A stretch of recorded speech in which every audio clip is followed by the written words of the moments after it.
The breakfast cereal aisle of the 1990s was not merely a section of the grocery store. On the American West Coast, especially in sprawling supermarkets from San Diego to Seattle, it was a bright, cartoonish theater of sugar, mascots, and marketing ambition. Families pushing shopping carts past towering shelves encountered a parade of neon boxes shouting for attention, each one more determined than the last to convince a child that breakfast ought to resemble a birthday party, a toy chest, and a television commercial, all at once. The decade's cereal aisle was loud in every sense, visually loud with bold graphics, culturally loud with tie-ins to movies and television, and nutritionally loud with a level of sweetness that might politely be described as enthusiastic and less politely be described as deranged. For children growing up in California suburbs, Washington cul-de-sacs, or Oregon coastal towns, cereal was more than breakfast. It was a daily encounter with pop culture, cartoon characters, and a promise that the morning could begin with something that tasted suspiciously and often delightfully like dessert. The West Coast was particularly receptive to this cereal carnival. The region's booming suburban neighborhoods were filled with young families, and grocery chains such as Safeway, Albertsons, Vons, Ralph's, Lucky, and local independents stocked their cereal aisles with dozens upon dozens of brands, all arranged in such a way that children could immediately spot the most colorful, least wholesome options from half a store away. Boxes often cost somewhere between $2 and $3, depending on the size, the store, and whether a parent had remembered to bring coupons clipped from the Sunday paper. Family-sized boxes cost a bit more, but they also projected grandeur. A large cereal box in the pantry suggested prosperity, optimism, and perhaps a coming weekend without arguments over portion control. For children wandering those aisles, however, price mattered far less than spectacle. A cereal had to look exciting. It needed a mascot, a story, a free toy, a puzzle on the back, or ideally all four at once. The 1990s delivered those elements with relentless enthusiasm. Cereal was not just sold as food, it was sold as an experience, an identity, and occasionally a mild sugar-based hallucination. Some cereals carried the weight of tradition. Classics like Kellogg's Corn Flakes, Cheerios, Rice Krispies, Frosted Flakes, and Raisin Bran had been around for decades, and they still occupied their familiar territory on store shelves like respectable elders quietly observing the nonsense erupting around them. Their mascots were practically cultural citizens by then. Tony the Tiger grinned from the Frosted Flakes box, declaring that his cereal was great, a slogan that by the 1990s felt less like advertising and more like accepted law. Snap, Crackle, and Pop bounced cheerfully across boxes of Rice Krispies, tiny ambassadors of breakfast acoustics who somehow made plain puffed rice seem lively. Honey Nut Cheerios had Buzzbee the honeybee, a friendly cartoon insect who seemed endlessly optimistic about oat-based nutrition, and never appeared especially troubled by the fact that children generally wanted marshmallows, not soluble fiber. Raisin Bran, with its genial sun mascot and calmer visual tone, was the sort of cereal a parent purchased in a brief fit of nutritional ambition. These cereals looked comparatively restrained next to the wilder inventions of the 1990s, but they still sold steadily and earned their place in cupboards across the coast. On the West Coast, where health consciousness and sugar addiction often lived side by side in fragile domestic compromise, many parents quietly steered carts toward these boxes in an effort to keep breakfast vaguely respectable. Yet children, whose moral imagination was not heavily invested in Bran, often attempted to negotiate for something more colorful, more marshmallow-laden, or more closely associated with a cartoon they had watched the previous afternoon. Thus began one of the decade's most enduring supermarket rituals, the cereal argument. That negotiation usually led them toward the sugary heavyweights. Lucky Charms, for instance, remained a powerful presence throughout the decade. The cereal's marshmallows, pink hearts, yellow moons, orange stars, green clovers, and later blue diamonds and shooting stars floated among toasted oat pieces, while Lucky the Leprechaun raced around the box, trying to protect his magical charms from cereal-hungry children. The cereal tasted like sweetened oats with crunchy bits of dehydrated marshmallow that dissolved slowly in milk, leaving behind an oddly pleasing combination of grain and confection. Once poured into a bowl, it became an event. The marshmallows glowed with unnatural cheerfulness. The oat pieces served merely as a delivery system, and every spoonful felt like a small victory over adult common sense.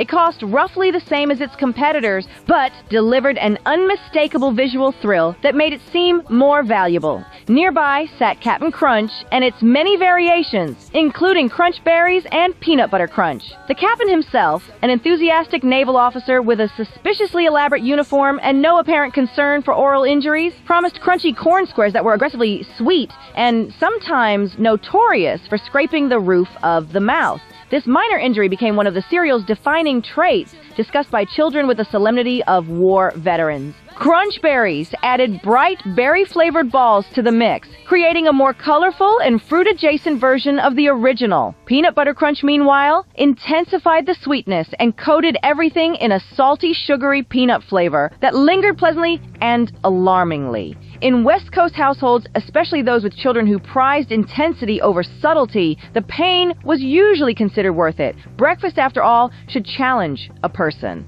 Chocolate cereals occupied another corner of the aisle, where they continued the 1990s project of asking whether children might simply like candy in bowl form, and if so, how best to fortify it with vitamins before anyone complained. Cocoa Puffs, represented by the famously frantic Sonny the Cuckoo Bird, offered chocolate corn spheres that turned milk into a sugary cocoa drink by the end of breakfast. Sonny's entire personality revolved around wanting the cereal too much, which made him, perhaps, the most psychologically revealing mascot of the era. Cookie Crisp leaned even further into dessert territory, featuring tiny, cookie-shaped cereal pieces and a cartoon burglar constantly trying to steal them. This framing implied not only that the cereal was as desirable as cookies, but that theft was a reasonable response to its existence. Cocoa Pebbles and Fruity Pebbles used characters from the Flintstones, with Fred and Barney enthusiastically promoting thin flakes of rice flavored with chocolate or fruit.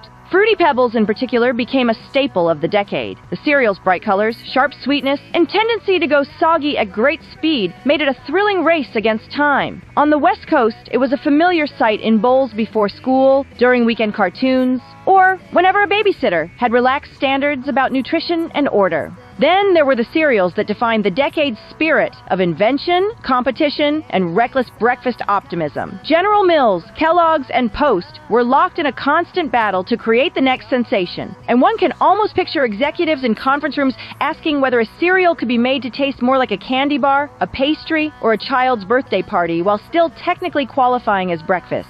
Reese's Peanut Butter Puffs arrived in 1994 as a collaboration between cereal science and candy bar fame. The cereal consisted of round corn puffs flavored with chocolate and peanut butter, echoing the taste of Reese's Cups closely enough to feel almost improper. It quickly gained a devoted following among children who appreciated its unmistakably candy-like flavor, and among parents who may have briefly convinced themselves that, since it came in a cereal box, it was not exactly dessert. Waffle Crisp appeared around the same time and represented one of the decade's most charmingly bizarre concepts. It offered tiny, waffle-shaped pieces that smelled powerfully of maple syrup even before milk was added, perfuming the kitchen with the scent of an idealized diner breakfast, produced entirely by industrial flavor chemistry. The cereal tasted like breakfast translated into another breakfast, a curious but highly effective concept that worked beautifully in a decade, fascinated with novelty for novelty's own sake. Its shape did much of the work. Children did not just eat Waffle Crisp. They admired its miniature waffle architecture first. It felt clever, abundant, and slightly miraculous, like someone had shrunk an entire Sunday morning and packed it into a cardboard box. Oreo O's, introduced in 1997, pushed the dessert analogy even further, and with less effort at pretending otherwise. The cereal consisted of chocolatey loops meant to mimic the flavor of Oreo cookies, with enough sweetness and dark cookie flavor to make the claim believable. The box often featured the iconic cookie imagery, making it feel almost like official permission to eat cookies with milk before leaving the house. In Southern California grocery stores, Oreo O's boxes stood out with their deep blue packaging and cookie-themed graphics, looking cooler and more modern than many of their cereal rivals. The cereal tasted unmistakably sweet and chocolatey, with a mild vanilla note intended to evoke the cream filling of the original cookie. It was not subtle. It was not trying to be subtle. It was trying to win. Some cereals leaned heavily into the decade's love of pop culture tie-ins, a strategy the 1990s practiced with such confidence that nearly every successful show, movie, or cartoon seemed only one meeting away from becoming edible. Teenage Mutant Ninja Turtles cereal arrived in 1991 with pizza-shaped pieces and marshmallow toppings. Because if a group of crime-fighting reptiles loved pizza, clearly the next logical step was to freeze that association into cereal form. The packaging showed Leonardo, Donatello, Michelangelo, and Raphael posing heroically, promising kids a breakfast that fit perfectly with the Saturday morning cartoon lineup. The cereal's flavor leaned toward a sweet corn base, with the marshmallows providing bursts of candy-like softness. But the real attraction was the shape, the branding, and the strong implication that eating it made a child at least emotionally adjacent to ninja expertise.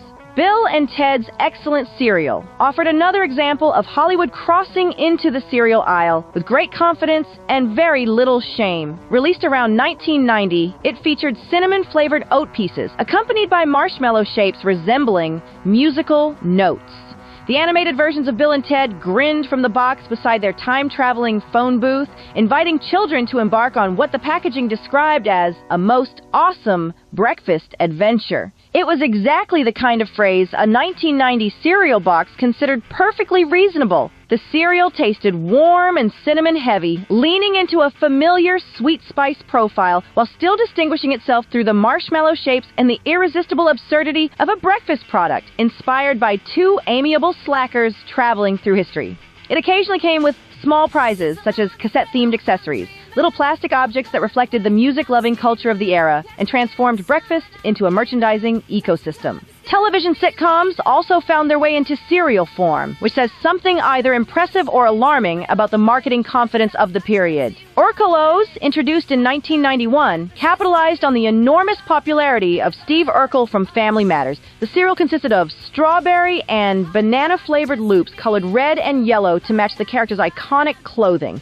Urkel himself appeared on the box, dancing awkwardly, smiling with unearned confidence, or dressed in patriotic attire for a special election-themed version that reminded children that even breakfast could apparently take an interest in civic life. The taste resembled fruit-flavored cereals like Fruit Loops, though the strawberry-banana combination gave it a slightly more specific and peculiar identity. It was the sort of cereal that could only have existed in a period when a sitcom side character could become a major merchandising empire. Another example of movie-inspired cereal came with the Addams Family cereal in 1991. The box featured the spooky family standing under a full moon with a disembodied hand thing, holding a spoonful of cereal as though personally endorsing the experience from beyond polite society. The shapes included skulls and other vaguely creepy forms, which delighted children who appreciated any opportunity to be mildly gothic before school. The flavor was described only as sweetened, which was technically accurate, but not especially enlightening. Many children later remembered it as tasting like a mild combination of Cheerios and Kix,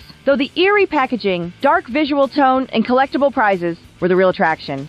It offered children the chance to begin the day with a tiny amount of approved spookiness, which in the early 1990s was apparently a very marketable quality. Nickelodeon cartoons joined the cereal party as well, because once a children's network becomes culturally dominant, breakfast will inevitably follow. Reptar Crunch appeared in 1999 as a limited promotional cereal tied to Rugrats. The cereal consisted of purple rice flakes accompanied by green dinosaur shapes, representing the fictional monster Reptar, a Godzilla-like creature beloved within the world of the show and, conveniently, by the children watching it at home.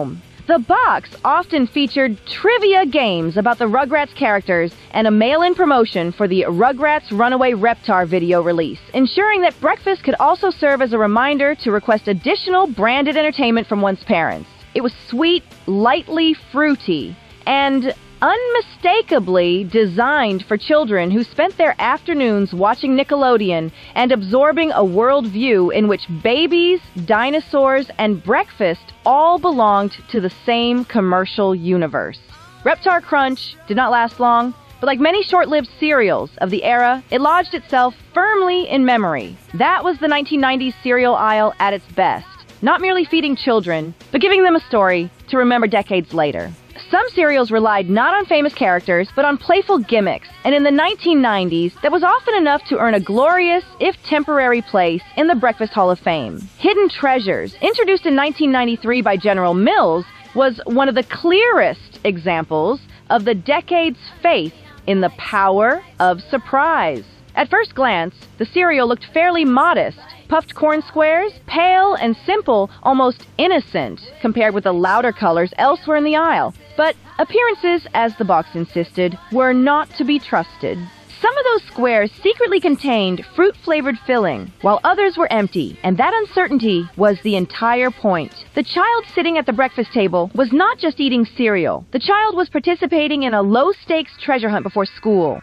Each spoonful might reveal a hidden center of cherry, grape, or orange sweetness, or it might produce an ordinary puff with no filling at all. The result was a breakfast that invited suspense, tiny triumph, and the occasional disappointment, which was not unlike the experience of life itself, only with more corn syrup. The cereal's robot mascot, HT, claimed that he could detect which pieces contained the treasure. This made him, on paper, a very useful breakfast companion. In practice, however, he mainly functioned as a gleaming little salesman for the joy of randomness. He appeared on the box with metallic confidence, suggesting that science and breakfast had finally joined forces. The packaging and commercials leaned into this playful sense of invention. There were games, comics, and visual cues that made hidden treasures feel less like a cereal and more like an event disguised as one. It was part snack, part novelty, part edible guessing game. In the 1990s, that was more than enough reason for children to beg their parents to drop a box into the shopping cart.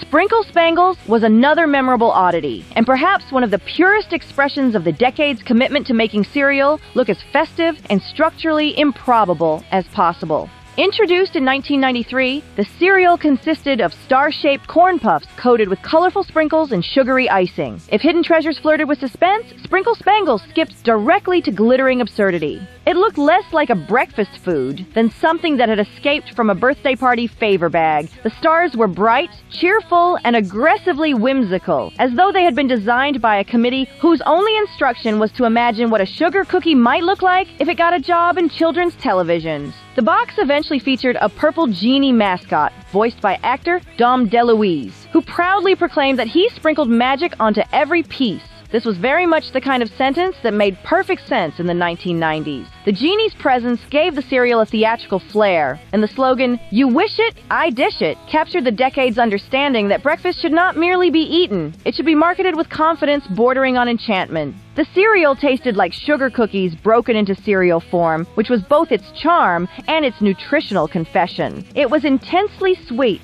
slightly crunchy, and occasionally remembered for its ability to leave the roof of the mouth feeling lightly assaulted. That roughness became part of its mythology. Many people remembered the taste vividly, but they also remembered that Sprinkle Spangles fought back. It was the kind of cereal that managed to be both beloved and faintly hazardous, which in hindsight only made it more memorable. Rice Krispies Treat cereal, launched in 1993, attempted to replicate the taste of homemade marshmallow treats in cereal form. And unlike some novelty cereals, it had the advantage of being based on something people already loved. Rice Krispies Treats had long existed as a dependable source of school party joy.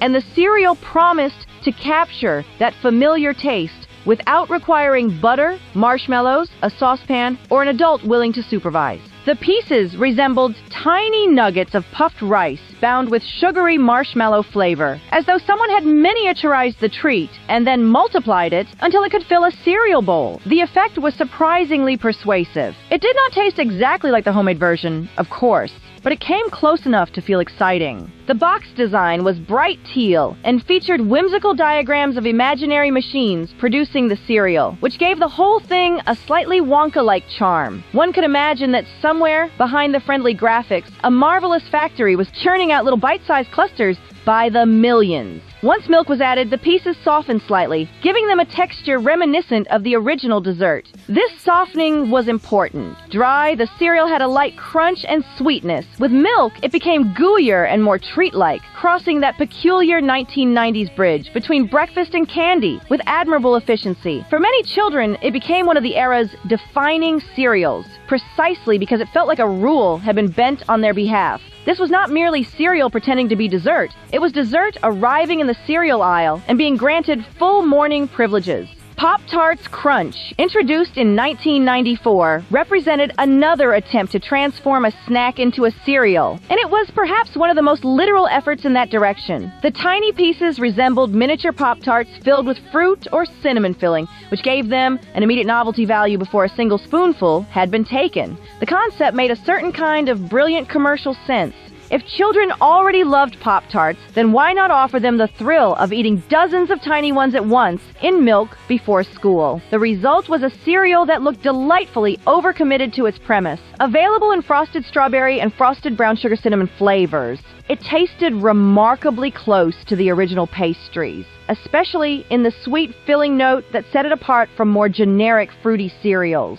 The commercials leaned heavily into mid-1990s energy, showing teenagers shredding guitar riffs while enjoying their cereal, a very period-specific attempt to make breakfast look rebellious. It was difficult to imagine true rebellion emerging from a bowl of mini toaster pastries, but the decade was determined to try. The cereal itself felt clever and slightly ridiculous, which was part of the appeal. It was one thing to eat a Pop-Tart before class. It was another to pour what looked like shattered tiny Pop-Tarts into a bowl and call it breakfast with a straight face. On the West Coast, where supermarkets often gave these novelty cereals prominent shelf placement, Pop-Tarts Crunch would have looked especially seductive under the fluorescent lights of a California grocery store. It had the sort of box that almost demanded to be asked for. Kellogg's Cinnamon Mini Buns offered yet another breakfast reinterpretation, this time translating the bakery case into cartoon-sized cereal form. Introduced in 1991, the cereal featured tiny spiral-shaped pieces that looked like miniature cinnamon rolls, a visual strategy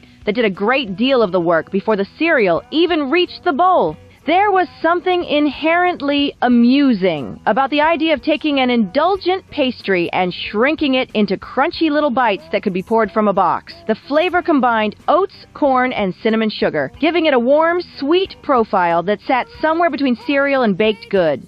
It smelled comforting, tasted satisfyingly spiced, and carried the distinct impression that someone had decided ordinary cereal shapes were simply not ambitious enough for the decade. Advertisements sometimes depicted the cereal pieces as animated characters, reinforcing the sense that the cereal bowl was a tiny cartoon world. This was a common move in 1990s cereal marketing, but it suited Cinnamon Mini Buns especially well. The little spirals already looked as though they ought to have opinions and perhaps small shoes. The cereal fit neatly into the era's broader pattern of making breakfast whimsical, snack-like, and highly brandable. It also had a visual charm that made it especially memorable to those who encountered it as children. Tiny cinnamon rolls floating in milk were never going to be a subtle idea, but subtlety was rarely the point.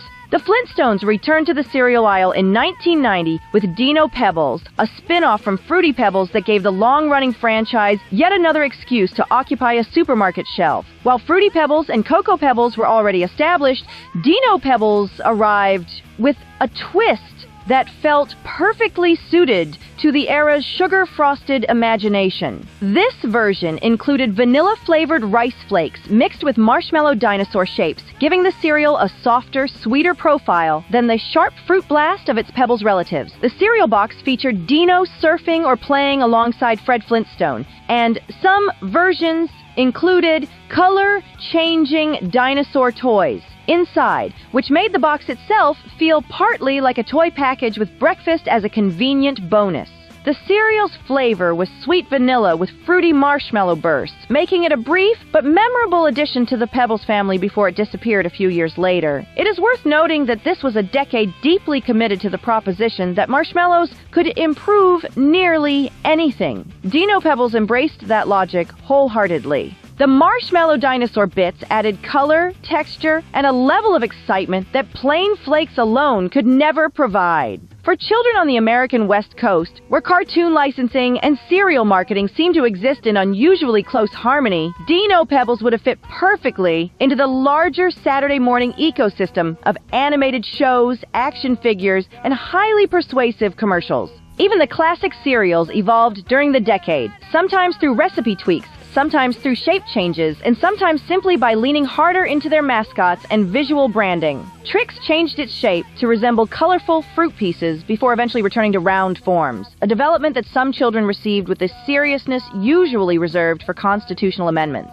Apple Jacks continued to deliver a mixture of apple and cinnamon loops, though the actual flavor remained one of cereal history's more cheerful mysteries, since it rarely tasted especially like apples. Still, the cinnamon sweet profile was strong enough to keep it popular, and the bright orange and green loops looked lively in a bowl.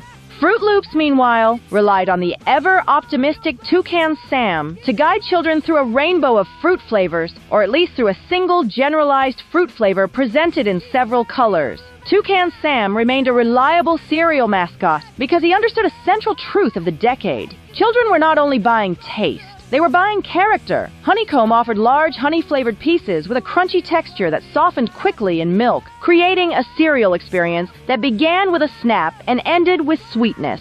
Kix remained a lightly sweet corn puff cereal that parents often considered a compromise between health and fun. It was not nearly as flamboyant as the sugar-heavy cereals around it, but it retained a loyal place in many homes because it felt safe, simple, and still pleasant enough to eat by the handful. By the end of the decade, the cereal aisle had begun to change. Some novelty cereals disappeared as quickly as they had arrived, leaving behind only faint memories, old commercials, and occasional internet discussions full of people asking whether anyone else remembered that one incredible cereal from 1993. Sprinkle Spangles vanished after only a year. Hidden Treasures disappeared by the mid-1990s. Urkel O's and Bill and Ted's Excellent Cereal faded alongside their television tie-ins. Pop-Tarts Crunch had a brief life before disappearing. Dino Pebbles came and went. These cereals often burned brightly and briefly, which in retrospect feels appropriate. They were children's products in a decade obsessed with novelty, and novelty rarely promised permanence.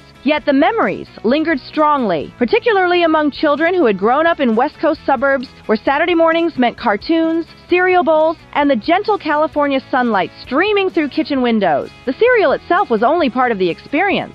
There was also the sound of the bag being opened, the smell rising from the bowl, the back-of-box puzzle read for the 5th time, the argument over who got the prize, and the faintly alarming realization that something called Sprinkle Spangles had somehow been approved as breakfast.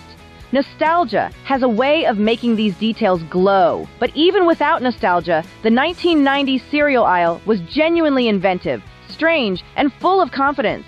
Looking back, the cereals of the 1990s reveal a fascinating blend of marketing creativity and culinary exuberance. They reflected a moment when pop culture, advertising, and breakfast collided with joyful excess. The boxes were colorful, the mascots were memorable, and the flavors were unapologetically sweet. Companies did not merely sell flakes or puffs. They sold worlds, characters, jokes, and morning rituals. A child could pour a bowl of cereal and feel, for a few minutes, as though breakfast had joined the entertainment industry. For a generation of children on the American West Coast, the cereal aisle was not simply a place to buy breakfast. It was a miniature museum of the decade's imagination, one spoonful at a time. It displayed the 1990s at their most cheerful and commercially ambitious. Eager to tie everything to a cartoon, a sitcom, a movie, a gimmick, a mascot, or a tiny plastic prize. The cereals came and went, the boxes were flattened and thrown away, and the prizes were eventually lost in drawers or toy bins. But the taste memory remained. So did the feeling that breakfast, for one unusual and sugar-dusted decade, had become one of the most entertaining parts of the day. Come along, let's sing, where the joy will bring. Tune into the beat, feel the magic, it's true. Channel 199X, we're here just for you, for you.